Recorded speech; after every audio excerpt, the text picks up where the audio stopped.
தாத்தா தூங்குறாரு, சத்தம் இல்லாம வா.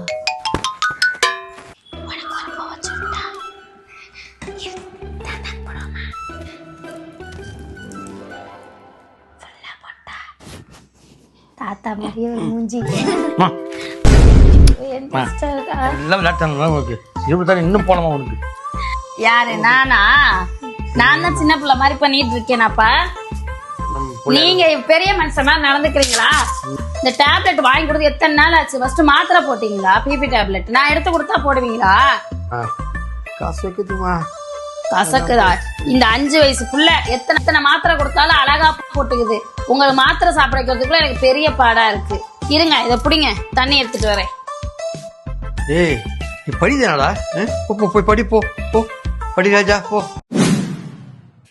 ஏமா அன்னைக்கு வக்கீல் தம்பி வந்ததா? ஆமா. என்ன நினைக்கிறீங்க? என்ன நினைக்கிறேன்னா புரியலையே. பார்த்த ஒரு நல்ல தம்பிமா தெரியுமா? சரி, அதுக்கு ஒன்றும் இல்லைம்மா, அந்த தம்பியை நீ கல்யாணம் நினைச்சேன்.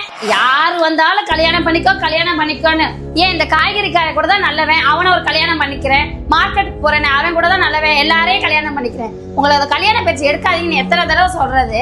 நான் இருக்கிறது உங்களுக்கு டிஸ்டர்பன்ஸா இருந்தா சொல்லுங்க, நானும் என் பிள்ளை எங்கேயாவது போயிடுறோம். நான் போயிட்டா உங்களை யார் பாத்துக்குவா? உன் எதிர்காலத்தை பத்தி நான் யோசிச்சு பேசுறேம்மா. என் நிலைமைக்கு வயசாகி போச்சு, முடியலம்மா. அதுதான் நானும் சொல்றேன். முடியாத காலத்துல உங்களை விட்டுட்டு நான் கல்யாணம் பண்ணிட்டு போயிருவேனா? அந்த தம்பியை கல்யாணம் பண்ணிக்க, இந்த தம்பியை கல்யாணம் பண்ணிக்கோ. இனிமேல் எல்லாம் சொன்னீங்கன்னா நான் பாட்டுக்கு எங்கேயாவது கிளம்பி போயிருவேன், பாத்துக்கோங்க. நீங்க பிரஷர் மாத்திரே போட வேணாம், இங்க கொடுங்க. இனிமே கல்யாண பேச்சை எடுத்தீங்கன்னா வச்சுக்கோங்க, நான் டென்ஷன் ஆயிடுவேன். இப்படியே கோவப்பட்டு பேசுகிறேம்மா. வாழ்க்கை என்ன ஆகும் எனக்கு பயமா இருக்குமா நினைச்சு பார்க்க போட்டேன்.